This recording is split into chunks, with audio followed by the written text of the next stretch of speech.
Hello friends, welcome to Barna's kitchen. আজকে আবার একটি নতুন রেসিপি নিয়ে আমি আপনাদের সামনে হাজির হয়েছি। আমার আজকের রেসিপি হলো মোমোস চাটনি। পারফেক্ট মোমোস চাটনি বাড়িতে কিভাবে তৈরি করতে হয় সেই রেসিপি আজকে আমি আপনাদের সাথে শেয়ার করব। তাহলে চলুন আজকে আমার এই রেসিপি শুরু করা যাক। মোমোস চাটনি বানানোর জন্য আমি এখানে 5টে টমেটো নিয়েছি লাল লাল দেখে, আর 8-10টা নিয়েছি শুকনো লঙ্কা। এবার টমেটোগুলোকে এভাবে মাঝখান থেকে ফেলে দিতে হবে। বোটাটাকে কেটে মাঝখান থেকে এভাবে ফেলে দিতে হবে।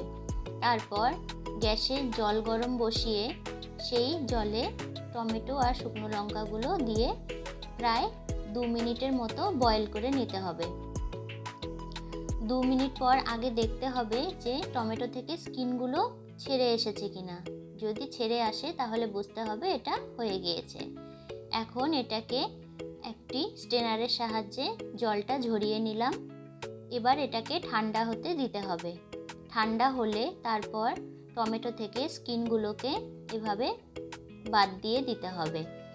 এবার এগুলোর একটা সুন্দর পেস্ট বানিয়ে নিতে হবে। তার জন্য মিক্সিং কন্টেনারে লঙ্কা আর টমেটোটা আমরা দিয়ে একটা সুন্দর পেস্ট বানিয়ে নিলাম। এখন কড়াইতে সাদা তেল দিতে হবে। সাদা তেল দিয়ে তেলটা একটু গরম হলে তারপর এতে দিয়ে দিচ্ছি 1 টেবিল চামচ রসুন কুচি আর 1 টেবিল চামচ আদা কুচি। এখন এই দুটোকে প্রায় 1 মিনিট একটু ভাজা ভাজা করে নেব।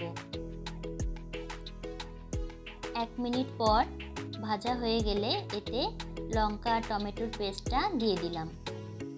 লঙ্কা টমেটোর পেস্টটা দিয়ে একটু নেড়ে এবার এতে দিয়ে দিচ্ছি পরিমাণ মতো নুন আর 1/2 টিস্পুন কাশ্মীরি লঙ্কার গুঁড়ো।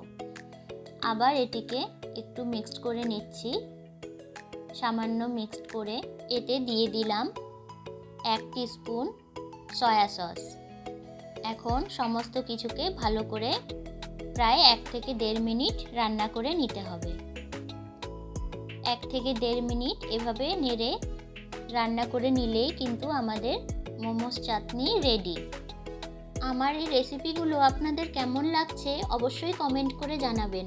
ভালো লাগলে লাইক শেয়ার কমেন্ট করতে কিন্তু একদম ভুলবেন না। আর আমার নিত্য নতুন রেসিপির জন্য চ্যানেলটিকে অবশ্যই সাবস্ক্রাইব করে বেল আইকনটি অল করে দেবেন।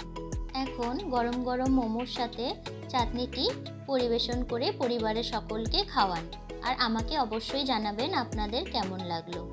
তাহলে আজকের মতো এই পর্যন্তই। আবার দেখা হবে একটি নতুন রেসিপির সঙ্গে। ততক্ষণের জন্য নমস্কার।